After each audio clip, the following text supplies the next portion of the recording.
starting to attack us from two sides. He was covered with earth right there. When I defeat the occupier, I like it. Heavenly pleasure. Here I feel this brotherhood. You are shell-shocked. How can I talk to you? You don't want to shoot?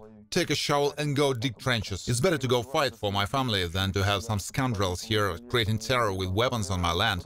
I will not allow that. Our main work is assault and reconnaissance. We found out information about the enemy, his equipment, ways of movement, where they fit, how they fit. Firstly, planning. Planning is not 1 hour, not 2. This can take a week or 2. It's necessary to find not only ways to approach, but also how to return. We try not to go head-on, as the Russians do. For example, one group diverts attention, the other fires at their positions.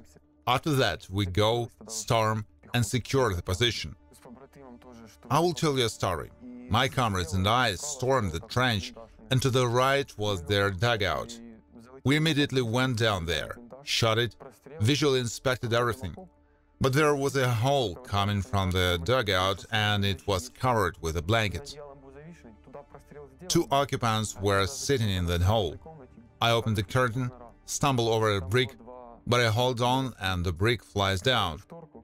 They start shooting from both sides in the direction of the falling brick, because they thought I was falling.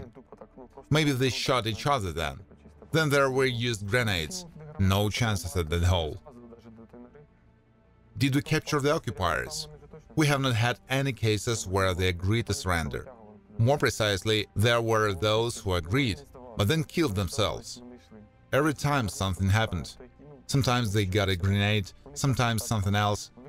They have one tactic: throw away the machine gun, take off the body armor, but still hide a grenade or a knife.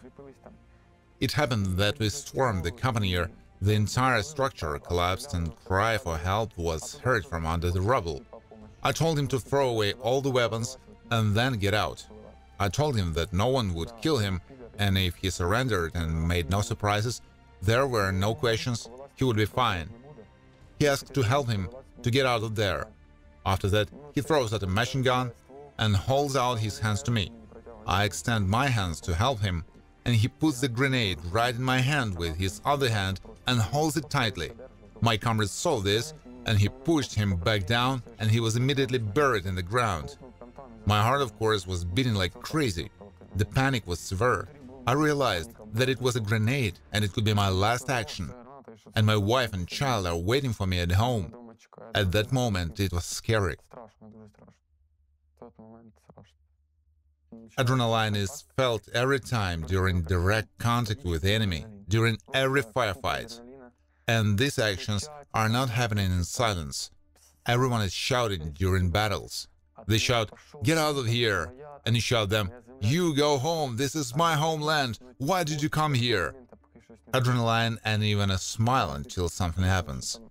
It's clear that at this time you can remember what you were taught, but it's very important that the basic skills are already on automatism, because on that adrenaline everything works differently and you will never leave it on the training ground. When I defeat the invaders, I love it, because I know how much abomination this creep has done and will do. Not when the enemy is crawling, but when, in a fair fight, you shoot and he shoots. There is already only one who will survive. And when after that you're alive, you have won, then you feel that you were able to do it. Over time, you realize that you are not immortal, and that only saves you. This level of adrenaline is even addictive. Sometimes you like these things. You will not get such an explosion of emotions anywhere else. It was here that I began to actively express myself, sharpen my abilities. And if you have a combative, energetic team, with them you are ready to go into the fire or water. These are real lions. It's no longer scary that you will die somewhere. You are very worried not to lose your brothers when you take a risk. And everyone is like that. You worry less about yourself than about others. It seems to me that when we go on a mission, our commander turns gray with nerves every time. The front line is the place where you feel brotherhood. I'll tell you how it really is. Everyone, it happens, is affected by psychological problems. Sometimes it's very difficult morally. It feels like something is pressing on you. And at this moment, you need the support of a comrade. Not sister, not mother, not some acquaintances who are 100 times smarter.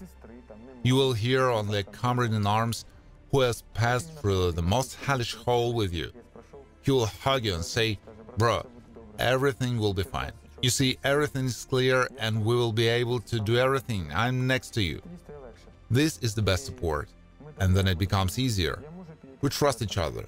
I can go up and say, "Max or Vladik, Artem, brother, help me, it's hard for me now."